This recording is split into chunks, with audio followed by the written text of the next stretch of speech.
Hey guys, today's book is called Just Be Nice and Help a Friend.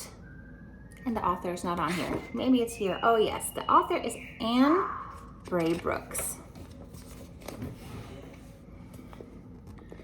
One morning, Eeyore woke up to find his tail missing. It's not the first time I've lost it, he said with a sigh, and I'm sure it won't be the last.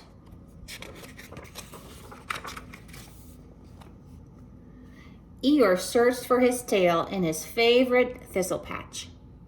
He searched for his tail in the bog where he got stuck almost every day.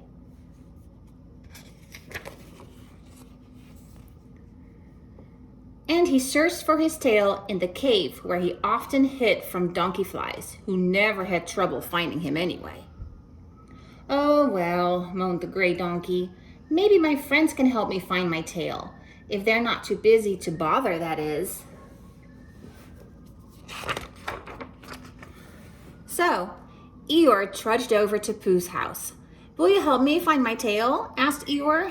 Oh, I'd be happy to, Winnie the Pooh said, as soon as I'm done with this honey. I may be a while, though. Don't hurry on my account, Eeyore replied.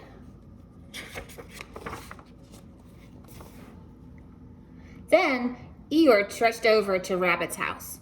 Will you help me find my tail? Eeyore asked. Can't you see that I'm busy counting my garden tools? Grumbled Rabbit. You never know when something may be missing.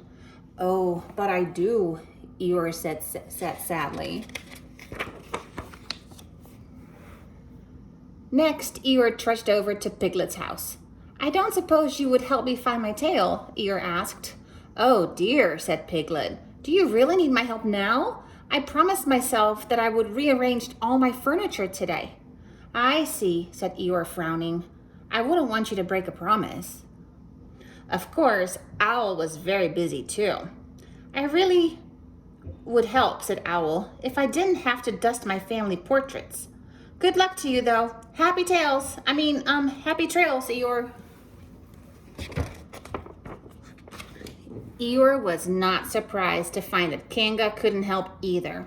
I'm sorry, Kanga said, but I promised to take Tigger and Roo on a picnic. Maybe afterwards, Eeyore dear. I understand, said Eeyore, staring at the ground. Really, I do. Aw, poor Eeyore. Nobody wants to help him. Eeyore walked home slowly.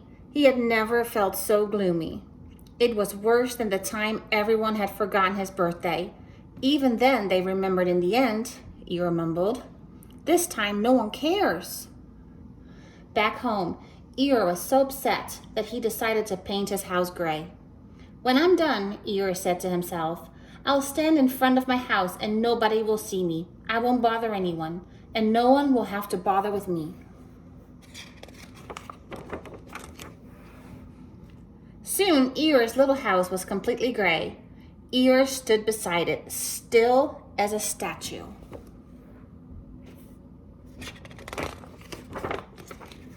Just then, Winnie the Pooh and the others arrived.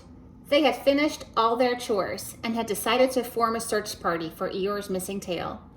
Eeyore was sure they did not see him standing in front of his house. I guess Eeyore isn't home, said Pooh, winking at Owl. What a shame, said Owl, winking back. I wanted to apologize for not helping him earlier. Me too, said Kanga. I didn't even invite him to our picnic. I could have counted my gardening tools later, said Rabbit. And I could have waited to rearrange my furniture, said Piglet. Since Eeyore isn't here, I guess I'll just leave these thistles for him, Pooh said. Leaning over to put them in Eeyore's house, Pooh spied something inside. Pooh picked up the something and held it up for everyone to see. My tail! Eeyore cried. Eeyore! Everyone shouted, acting surprised to see him. I never thought to look in my house, Eeyore said. Thanks, everybody. That's what friends are for, said Pooh. Eeyore asked, Will you help me put my tail back on? I'll help you right now, Pooh replied, and he did. Eeyore didn't even have to ask twice. Aw, well, I'm glad all his friends came together and helped him. All right, bye guys.